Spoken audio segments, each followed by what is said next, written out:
Urine versus fecal marking. What's the difference? I'm Iana, this is Raven, Effin Pincher, 1 year old. Wow, time flies. And in this episode, we are continuing our scientific breakdown of canine scent communication. Today we are focusing on two distinct types of marking: urine marking and fecal marking. How they differ, how they function, and what they reveal about dogs' behavioral biology. I actually saw Raven doing fecal marking first couple of months ago, and I was astonished by that fact. I'm like, this definitely doesn't look like just defecation, because he just went a couple of minutes ago, but that was like a spot that I knew other dogs were claiming prior. So he definitely defecated there on purpose. So let's dive in. This is not about elimination. This is about communication. As always, strategic, evolved behaviors that serve social, territorial, and reproductive purposes. Section number 1, urine marking, primary scent communication tool. Urine marking is the most common form of scent marking in dogs. It's deliberate and typically involves small amounts of urine deposited on vertical surfaces like trees, posts, and even furniture. This behavior is not intended to relieve the bladder, it's meant to send a message. Urine contains volatile chemical compounds and pheromones that convey complex information. Dogs that encounter these markers can learn about their identity, sex, reproductive state, dominant status, and even health of the dog who marked. The act of overmarking, urinating over another dog's mark, is common, particularly among males, and often functions as a competitive or status-related behavior. Both males and females urine mark, but intact males do so more frequently due to higher testosterone levels. Females, particularly those in estrus, also urine mark to signal reproductive availability. Neutered or sprayed dogs may continue to mark, though generally with reduced frequency if the behavior was hormonally driven. Section 2. Fecal marking, long-lasting olfactory signaling.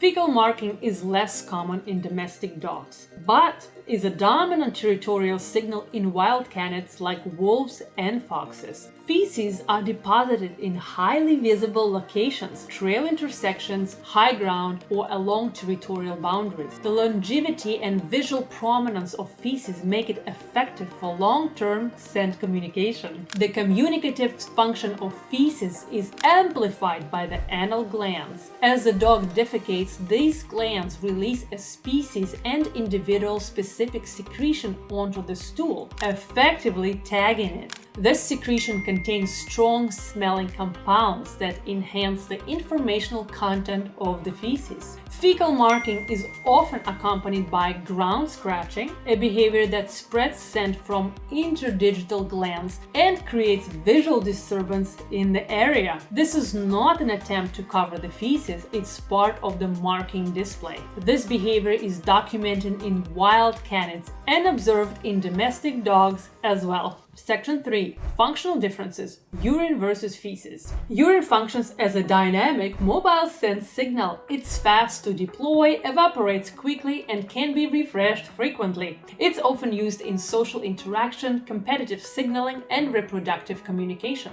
Feces function as static, persistent signals. They are used more for territorial demarcation, especially in boundary zones, and less for immediate interaction. Feces remain longer, can be visually noticed, and don't require frequent renewal.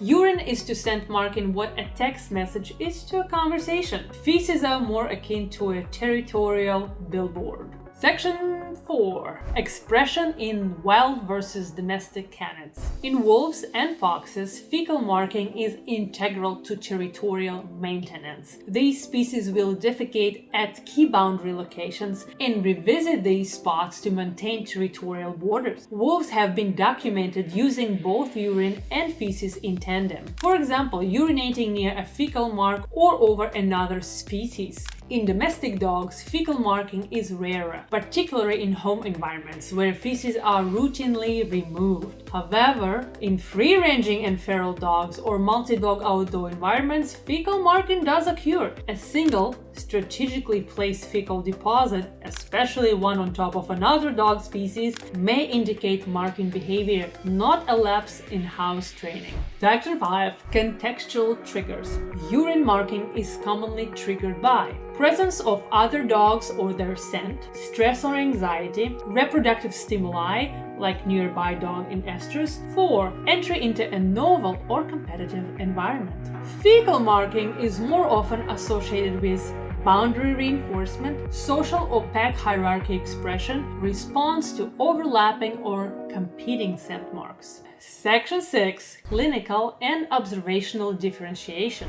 Urine marking usually involves a leg lift or short squat, small volume of urine, multiple locations in a short span of time, vertical targets, or object-based positioning. Fecal marking typically involves a single, small piece of stool, placement in a visually prominent or high-traffic area, occurrence without full defecation, ground scratching behavior following deposit. Both types of marking are distinguishable from normal elimination by posture, frequency, quantity, and context. Urine and fecal marking serve distinct evolutionary functions. Urine is fast, information-rich, and interaction-focused. Feces are durable, visually conspicuous, and used primarily for spatial and territorial communication. While domestication has muted some expressions of these behaviors, especially fecal marking, the underlying instincts persist. Recognizing these patterns allows for clearer understanding of canine behavior in both home and outdoor environments. Coming up next, we are going to look deeper at the comparison between domestic dogs and their wild relatives, wolves, foxes, and dingoes, and what those instincts still tell us about the dogs we live with. Hey guys, remember to like and subscribe. The buttons are below. If you did enjoy this video and you watched it to the end, make sure to hit those buttons. Thank you!